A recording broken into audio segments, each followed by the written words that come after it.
Hello guess, അപ്പോൾ easy ആയിട്ട് ഒരു മന്തി റൈസിൻ്റെ റെസിപ്പി നോക്കാട്ടെ. അപ്പോൾ കുഴിയൊന്നും ഇല്ലാണ്ട് എങ്ങനെ നോക്കാട്ടെ. അതിന് വേണ്ടിയിട്ട് ആവശ്യത്തിനുള്ള എണ്ണ പാനിലേക്ക് ഒഴിച്ചു കൊടുക്കുന്നുണ്ട്. ഇനി വേണ്ടത് ക്യാപ്സിക്കം, തക്കാളി, സവോള കേട്ടോ. അതൊന്ന് അരിഞ്ഞ് മാറ്റി വെക്കുന്നുണ്ട്. ഇതിൻ്റെ ഒപ്പം തന്നെ ഇഞ്ചിയും വെളുത്തുള്ളിയും വേണം. അതൊന്ന് ചതച്ച് വെക്കുന്നുണ്ട്.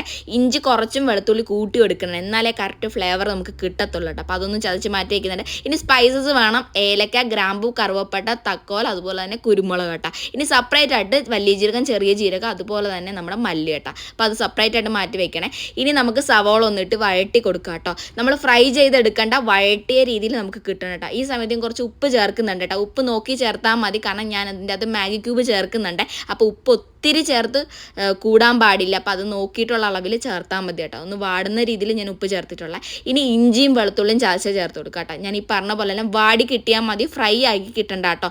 അപ്പോൾ അതൊന്ന് മിക്സ് ആക്കിയതിന് ശേഷം നമുക്കിനി അരിഞ്ഞു വെച്ചിരിക്കണം സവാളയും അതുപോലെ തന്നെ സവളല്ല, തക്കാളിയും ക്യാപ്സിക്കവും ചേർത്ത് കൊടുക്കുക കേട്ടോ. ഇനി അതുകൂടി ഒന്ന് വഴട്ടി എടുക്കുക കേട്ടോ. ഒരു പ്രത്യേക ടേസ്റ്റുള്ള മന്തി തന്നെ കേട്ടോ. വീട്ടിൽ നമുക്ക് കുട്ടികൾക്ക് വരെ ഇഷ്ടപ്പെടും കേട്ടോ. മസ്റ്റായിട്ട് നിങ്ങളൊന്ന് ട്രൈ ചെയ്ത് തന്നെ നോക്കണം കേട്ടോ. പെട്ടെന്ന് ഉണ്ടാക്കിയെടുക്കാൻ വേണ്ടി പറ്റും, അതുപോലെ ടേസ്റ്റും അതേ ടേസ്റ്റ് തന്നെ ഇട്ടിട്ടാ.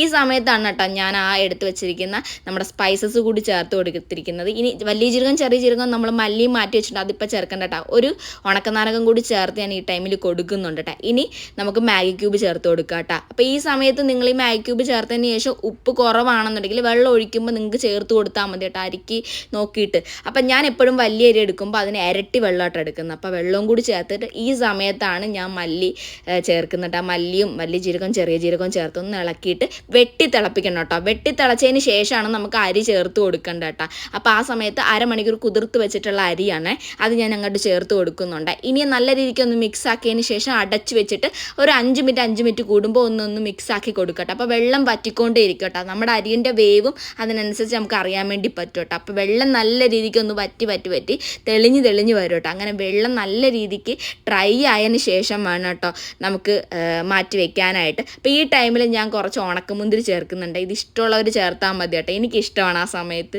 കുറച്ച് മധുരമൊക്കെ കിട്ടുന്നത്, എനിക്ക് ഭയങ്കര ഇഷ്ടം കേട്ടോ. ഞാനിങ്ങനെ എപ്പോഴും ചേർക്കാറുണ്ട്. അപ്പോൾ വേണമെന്നുണ്ടെങ്കിൽ മാത്രം ചേർത്താൽ മതി. അപ്പോൾ അതുകൂടി ഞാൻ മിക്സ് ആക്കിയിട്ടുണ്ട്. കണ്ടോ, വെള്ളം നല്ല രീതിക്ക് വറ്റിയിട്ടുണ്ട്. ആ സമയത്ത് തീ ഓഫ് ചെയ്തതിന് ശേഷം നമ്മുടെ അലുമിനിയം ഫോയിൽ കൊണ്ട് ഒന്ന് ഇറുക്കി അടച്ച് വയ്ക്കുന്നുണ്ട്. ഒരു 3/4 മണിക്കൂർ ഇങ്ങനെ ഒന്ന് ദം ചെയ്ത് വെക്കും കേട്ടോ.